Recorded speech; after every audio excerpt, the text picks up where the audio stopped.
স্কুলৰ যাৰ যিটো থাকে কিনা বস্তু নিদিয়ে কেতিয়াবা ভাত চাতো ভাজি দিওঁ কেতিয়াবা ৰুটি আলু ভাজি এনেকুৱা লৈ যায় কেতিয়াবা এনেকুৱা ব্ৰেড বাটাৰ টিফিনটো এটা ঝেমেলা সমস্যা বাপৰে বা টিফিনটো বহুত ডাঙৰ হয় কি নিজি এনেকুৱা লাগি থাকে টিফিনৰ খাব দিছোঁ কি কৰিছোঁ জুলি কৰা সেয়া খাব দিছোঁ আসসালামু আলাইকুম এয়া জেফা টিফিন বনাই আছোঁ ৰাতিপুৱা তাই বোলে আলু পৰাঠা ল'ব কাৰণে আলু পৰাঠা বনাই দিছোঁ কৈছোঁ মোক আলু পৰাঠা দিবা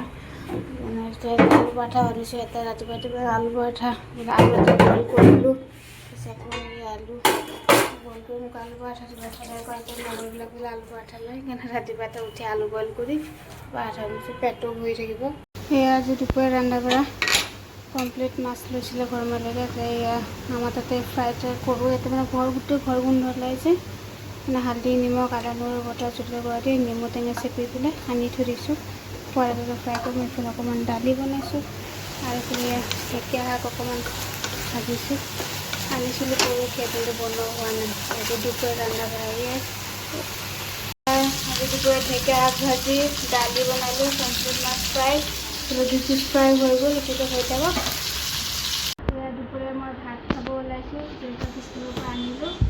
ঢেকীয়া শাক ভাজি মাছ ফ্ৰাই দালি আৰু তেনেকৈ খাম যিহেতু আনিলে খোৱা লোৱাটো বৰষুণ দিলে কাপোৰবিলাক চপালোঁ দুপৰীয়া ভাত সাজ খাই লওঁ